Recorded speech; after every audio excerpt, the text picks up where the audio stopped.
മഞ്ഞുകാലമായി, അന്തരീക്ഷത്തിൽ കാറ്റ്, തണുപ്പ് ഒക്കെ തുടങ്ങിയല്ലേ. നമുക്ക് ശരീരത്തിൽ അതിൻ്റെതായ മാറ്റങ്ങൾ കണ്ടു തുടങ്ങി. ചിലർക്ക് ആരോഗ്യം മെച്ചപ്പെടുന്നതായിട്ട് കാണുന്നുണ്ട്, ചിലർക്ക് ആരോഗ്യം മോശമാവുന്നതും കാണുന്നുണ്ട്. എന്താണ് കാരണം?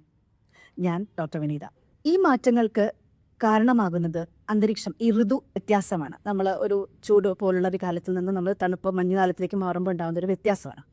ഈ വ്യത്യാസം നമ്മുടെ ശരീരത്തിൽ സംഭവിക്കുമ്പോൾ നമുക്കൊരിക്കലും ക്ലൈമറ്റിനെ പോയി മാറ്റാൻ സാധിക്കുന്നില്ല. നമുക്ക് ആകെ കൂടെ മാറ്റം വരുത്താൻ സാധിക്കുന്നത് എവിടെയാണ്? നമ്മുടെ ശരീരത്തിൽ, അല്ലേ? ഇതിനെയാണ് ആയുർവേദം ഋതുചര്യ എന്ന് പറയുന്നത്.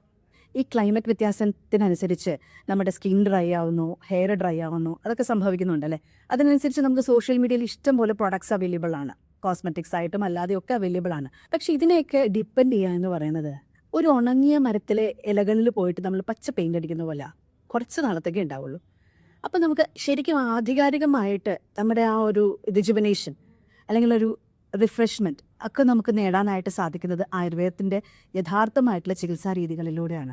അവിടെയാണ് ഋതുചര്യയുടെ പ്രസക്തി. ഞാൻ നേരത്തെ പറഞ്ഞതുപോലെ ആയുർവേദം പറയുന്നു, ഏതൊരു വ്യക്തി ഈ ഋതുഭേദങ്ങൾക്കനുസരിച്ച് ആഹാര രീതിയിലും അയാളുടെ ജീവിതശൈലിയിലും മാറ്റങ്ങൾ വരുത്താൻ തയ്യാറാവുന്നുവോ, അയാൾക്ക് സ്വാഭാവികമായിട്ടുള്ള ശരീരത്തിൻ്റെ വർണ്ണവും ആരോഗ്യവും ലഭിക്കുന്നു എന്നാണ്. അതായത് ശരീരവർണ്ണം ലഭിക്കുക എന്ന് പറഞ്ഞു കഴിഞ്ഞാൽ നമ്മുടെ സ്കിന്നൊക്കെ സ്വാഭാവികമായി തന്നെ തിളങ്ങാൻ തുടങ്ങും.